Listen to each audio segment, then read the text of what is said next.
There are things people say about you when they think you can't hear them. Quiet things, careful things. I heard most of mine growing up in silence. My name is Celeste Harmon.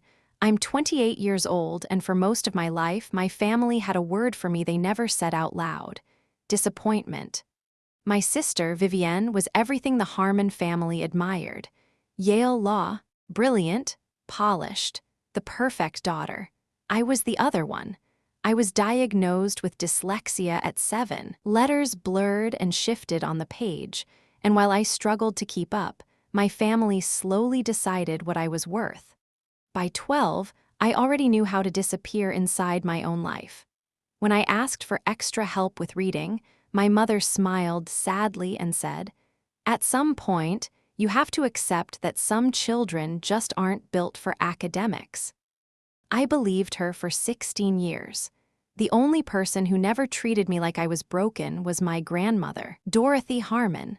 She built Harmon Real Estate from nothing and turned it into a multi-million-dollar empire long before my father inherited it. Every Sunday, I visited her apartment on the Upper West Side. She never taught me through textbooks. She used stories, diagrams, patience. One afternoon, she rested her hand over mine and said, "You process the world slower than most people, Celeste, but you see it more clearly." At the time, I thought she was comforting me. I didn't realize she was studying me. The moment everything changed started during Christmas dinner in 2018. My father stood at the head of the table announcing Vivienne's acceptance into Yale Law while the family applauded like royalty had entered the room. Then he looked at me. "And Celeste," he paused. "She's here too." Someone laughed softly. I stared at my plate so nobody would see me cry. Then I felt a hand squeeze mine beneath the table. Grandma. When I looked up, there wasn't pity in her eyes. There was fury. 3 months later, she called me over and handed me a small mahogany box. "Don't open it yet," she said. "When do I open it?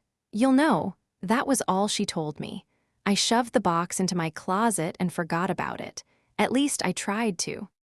After graduating from a state school in 2022, I applied for a job at Harmon Real Estate. My father hired me as an administrative assistant making $42,000 a year. That same month, Vivienne joined as chief legal counsel, earning nearly 7 times more. I booked conference rooms, managed calendars, printed documents executives barely looked at before walking away. Most people in the office never learned my name, but I watched everything. And over time, I started noticing patterns.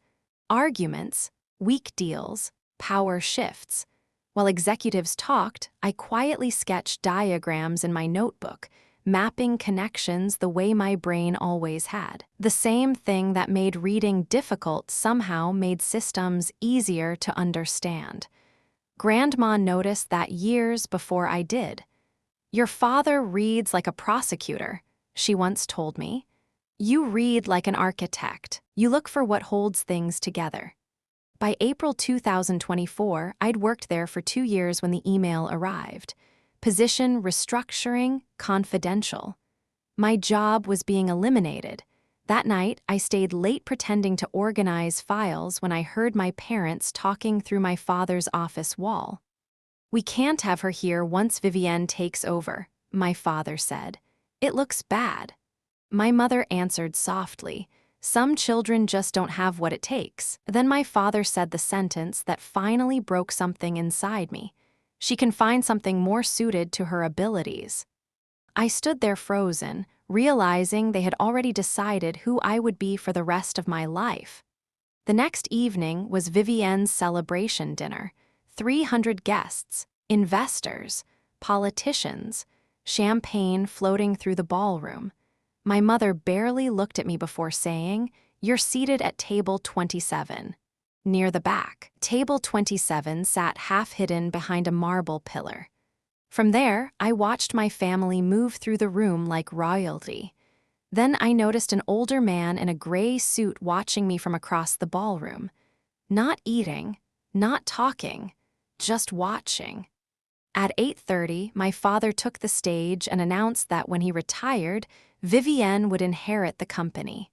The room exploded into applause. Nobody looked toward table 27. Then the silver-haired man started walking directly toward me. He stopped beside my table. "Miss Harmon," he said calmly, "my name is Edward Calloway. I was your grandmother's lawyer." Something tightened in my chest. He handed me a sealed envelope with a red wax stamp. "She left this for you," he said quietly. "The real will." I stared at him. "The one your father doesn't know exists." My pulse started hammering. "Your grandmother instructed me to deliver this the day Richard Harmon publicly disinherited you," he continued. I believe that just happened. Everything around me seemed to disappear. He gave me one final message from Dorothy. "Give this to Celeste the day Richard finally shows her exactly who he is. By then, she'll be ready." I rushed into an empty hallway and opened the envelope with shaking hands. Inside was a notarized will. Then I reached the second page. "To my granddaughter, Celeste Ann Harmon, I leave 51% of my shares in Harmon Real Estate." I stopped breathing. $47 million. Control of the company. To me. Further down the page, Grandma had written, "Celeste is not slow. Celeste was abandoned." I broke down crying in the middle of that hallway because for the first time in my life, someone finally said the truth out loud. But there was one condition. I had 72 hours to call an emergency board meeting or the inheritance would become void. 72 hours, that was it. When I returned to the ballroom entrance, Edward was waiting. "The deadline isn't punishment," he told me. "It's permission." Through the ballroom doors, I could see my father shaking hands while Vivienne smiled for photographs. Perfect. Untouchable. If I did this, I would destroy what little family I had left. But if I stayed silent, I would lose myself too. I tightened my grip on the envelope. "I want the board meeting," I said. For the first time, Edward smiled. "She said you would." And that night, I finally opened the wooden box Grandma gave me years earlier. Inside the wooden box were 3 things: a handwritten letter, an old legal document, and a USB drive. I opened the letter first. "My dearest Celeste, if you're reading this, then Edward has done his job, and your father has done exactly what I feared he would. I'm sorry I couldn't protect you while I was alive, but maybe I can protect you now." I had to stop reading for a moment because suddenly it felt like Grandma was sitting beside me again. The second document was the original 1968 partnership agreement for Harmon Real Estate. Dorothy's shares carried permanent controlling voting rights that could never be diluted. My father had never seen it. Then I plugged in the USB drive. One audio file appeared. "Board meeting minutes, March 2018. I pressed play. My father's voice filled the room immediately. "Dorothy is 81 years old. She doesn't understand modern business anymore. We need to reduce her voting control." Another voice asked if Dorothy approved. "She'll adapt," my father answered coldly. "Keeping control in the hands of sentimental people is becoming a liability." Then came the part that made my stomach turn. She already spent years coddling Celeste instead of accepting reality. I closed my eyes. Even after all those years, hearing it still hurt. Not because I was surprised, because part of me had spent years hoping maybe I imagined it. At the bottom of Grandma's letter, one final sentence waited for me. "Use this wisely, Celeste, not to destroy, to protect." I barely slept that night. But for the first time in years, fear wasn't the strongest thing I felt. Purpose was. The next morning, I called Margaret Osai, one of Grandma's oldest friends and a former board member. She answered immediately. "I wondered when you'd call," she said. "You knew about the will? Your grandmother told me before she passed." Margaret explained I needed signatures from 3 active board members to call an emergency meeting. She already agreed. Then she gave me 2 more names: Thomas Ellery, Josephine Strand, both executives my father had publicly humiliated for years. Richard built loyalty through fear, Margaret said. Eventually people get tired of carrying it. By evening, all 3 signatures were secured. Emergency board meeting scheduled, May 18th. 10 a.m., 39th floor, Harmon Tower. My father found out within the hour. Vivienne called me immediately. "What did you do?" For the first time in my life, I heard fear in her voice. Not superiority, fear. "I'll see you tomorrow," I said quietly. She hung up without another word. Later that day, my father passed my desk and slammed his office door hard enough to shake the windows. Minutes later, I heard him through the wall. "Celeste!" He laughed into the phone. "Please, she can barely get through a memo. She's not a threat to anyone." I sat there silently, and slowly something unexpected settled inside me. All my life, being underestimated had hurt me. Now it felt useful. The next morning, I stepped onto the 39th floor of Harmon Tower. Everything about the place was designed to intimidate people before they even spoke. Italian marble floors, floor-to-ceiling windows. Power. I wore a borrowed gray blazer and carried a second-hand leather portfolio. The security guard stopped me before I reached the boardroom. "Authorized personnel only." "She shouldn't be here," Vivienne said from behind me. I turned. Perfect suit, perfect posture, perfect control. "What are you doing, Celeste?" she asked quietly. "I have information for the board." "You work in administration." Before I could answer, my father appeared at the end of the hallway. The moment he saw me, irritation flashed across his face. "Go downstairs," he said flatly. "This meeting doesn't concern you." Actually, another voice interrupted. "It does."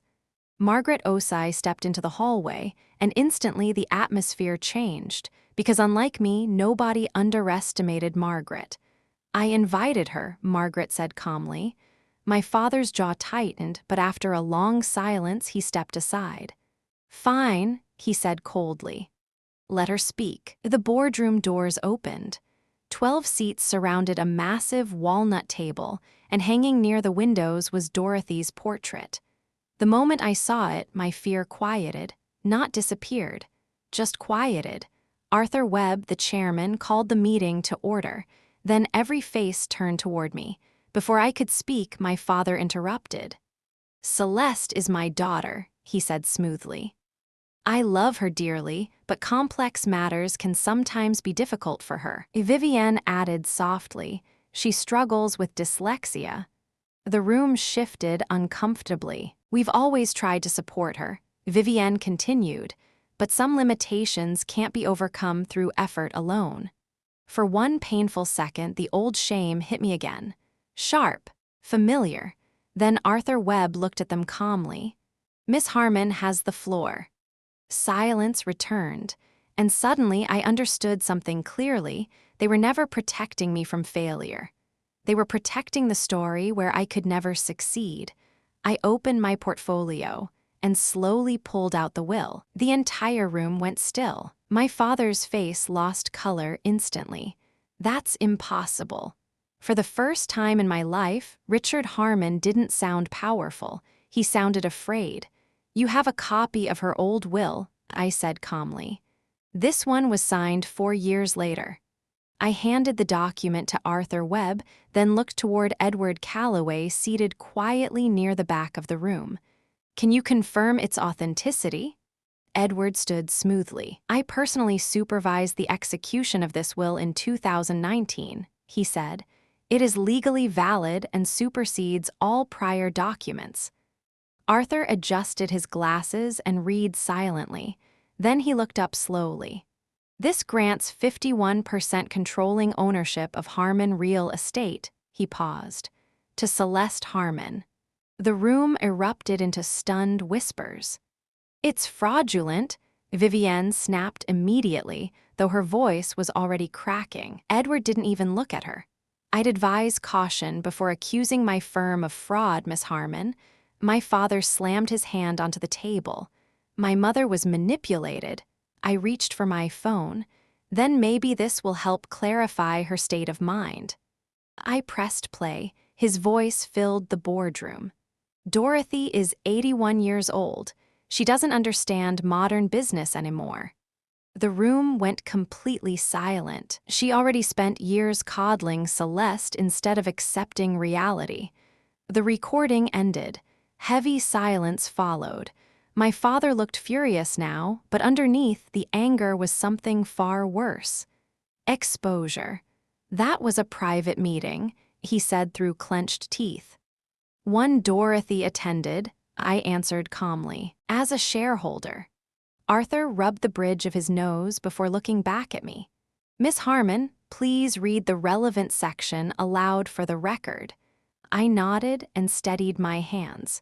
To my granddaughter, Celeste Ann Harmon, I leave 51% of my shares in Harmon Real Estate. My voice trembled slightly. This bequest is made with full knowledge of my son Richard's treatment of Celeste. She has been excluded, diminished, and denied opportunity not due to lack of ability, but due to lack of support. Then I looked directly at my father and read the final line. Celeste is not slow. Celeste was abandoned. Vivienne inhaled sharply. My father said nothing. For once, there was nothing left for him to say. 10 agonizing minutes passed while company lawyers reviewed the documents. Then finally, Arthur straightened in his chair. Our counsel has confirmed the will is legally valid. The room fell silent again. Effective immediately, Celeste Harmon assumes controlling ownership of Harmon Real Estate. Even now, remembering that moment feels unreal, not because of the money, because for the first time in my life, people were looking at me differently, not with pity, with attention. Arthur folded his hands carefully. As majority shareholder, Miss Harmon now has the right to introduce motions before the board. My father stood abruptly. This is absurd.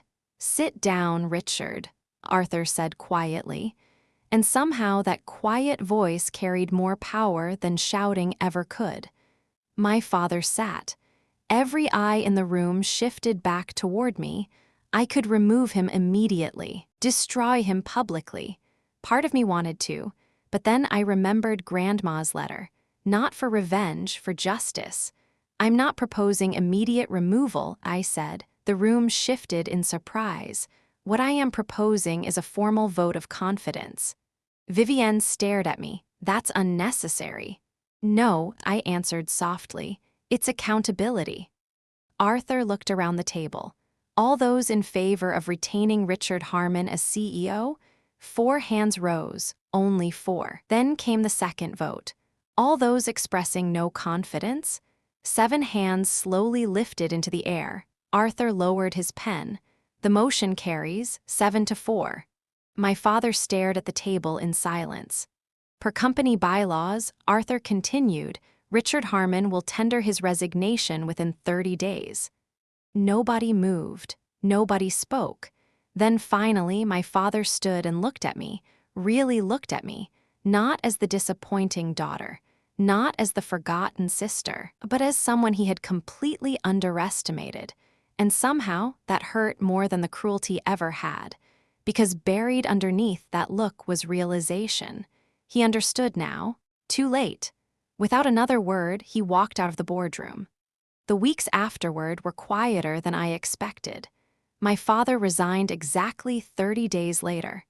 The same executives who once ignored me in hallways suddenly knew my full name.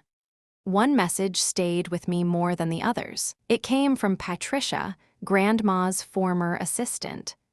Dorothy used to say you notice things other people missed, she wrote. I finally understand what she meant. She would be proud of you. I cried alone in my apartment reading that email, not because I had one, because after so many years, I finally believed her. A few weeks later, my mother asked to meet me for coffee. She looked smaller somehow sitting across from me, older, tired. For a long moment, neither of us spoke. Then finally she whispered, "I'm sorry." Not polished, not rehearsed, just quiet honesty. I stared at her untouched coffee and asked the question I'd carried for years. "Are you sorry because you regret it or because everything changed now?" Her eyes filled slowly. "Both." That answer hurt more than a lie would have, because for the first time in my life she was being honest with me, and honesty leaves nowhere to hide. We didn't magically heal after that, but something shifted. The pretending finally stopped. Vivienne called me a month later. She asked if we could meet in the park near Brooklyn Heights. When I arrived, she was already sitting on a bench staring out at the water. For once, she looked exhausted. Not perfect. Not untouchable. Just human. "I started therapy," she said quietly. I sat beside her without speaking. After a long silence, she finally admitted something I never expected to hear. "Being the golden child isn't freedom," she said. "It's another kind of cage." I looked at her carefully. For years, I thought Vivienne had everything: love, approval, worth. But sitting beside her that afternoon, I realized she had spent her whole life terrified of becoming me, terrified that one mistake would make our father stop loving her too. "I didn't protect you," she whispered.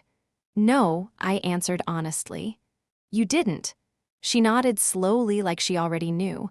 We sat there in silence for a while after that, not fully repaired, not suddenly close, but real, maybe for the first time ever. By November, I moved into my own apartment in Brooklyn. Nothing extravagant, just mine. I started leading a sustainability division at Harmon Real Estate, the kind of long-term work Dorothy always cared about more than appearances. People listened when I spoke now. Executives asked for my opinion. Board members respected my decisions. And strangely, the power mattered less than I thought it would. Because the thing I wanted most had never actually been money. It was dignity. It was being seen clearly. Some evenings after work, I'd sit alone in my office long after everyone left. Dorothy's portrait hung above my desk. And when the sunset hit the windows just right, it almost felt like she was still there watching over everything, watching over me. That was the real inheritance she left behind. Not the company, not the fortune. Certainty. The certainty that I was never broken, just misunderstood. For years, I believed dyslexia made me weak, but it taught me patience. Pattern recognition, persistence. Everything my father mocked became the exact thing that helped me survive him. And maybe that's the strangest thing about pain. Sometimes the parts of yourself people shame the most become the parts that save you later. But even after everything changed, there was still one thing I had never done. I had never gone back to the townhouse where my entire life began.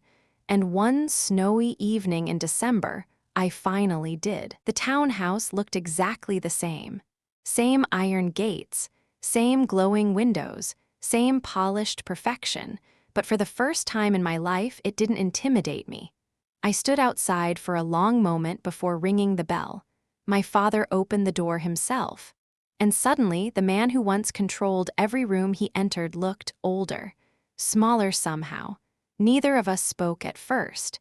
Then he stepped aside quietly. I walked into the house where I had spent years feeling invisible. The silence felt heavier than shouting ever could. My father led me into his office.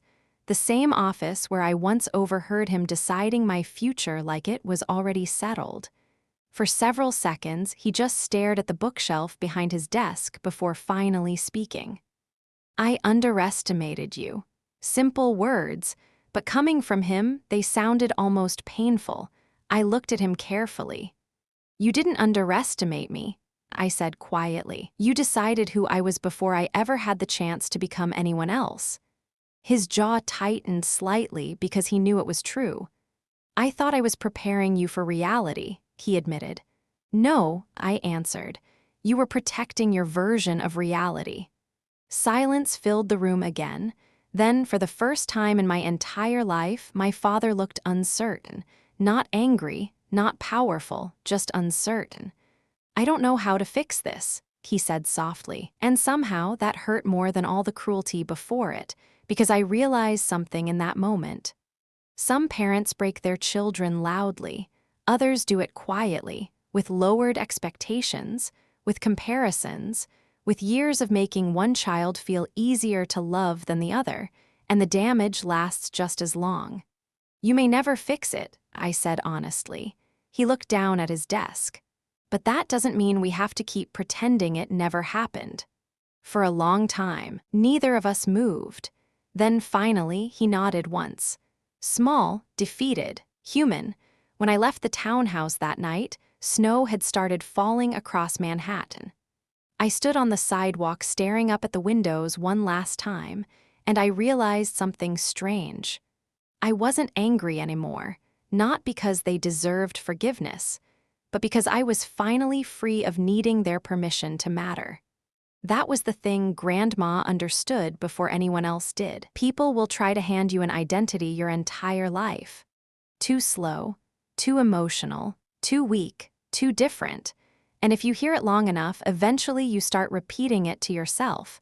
That's the real danger. Not what people call you, what you begin calling yourself. For years, I thought my story was about proving my family wrong, but it wasn't. It was about finally refusing to see myself through their eyes. And once that changed, everything changed. Sometimes the people who love you most still fail you. Sometimes the wounds that shape you come from your own home. But surviving that kind of pain doesn't make you weak. It makes you aware, stronger, more careful with the hearts of other people. I still think about Dorothy sometimes when the office gets quiet late at night. About the way she saw me clearly long before I could see myself. And maybe that's what real love is. Not creating a perfect version of someone, but protecting who they already are until they're strong enough to believe in it too. For most of my life, I waited for someone to tell me I mattered. Now I know better. That permission was always mine, and maybe it's always been yours too.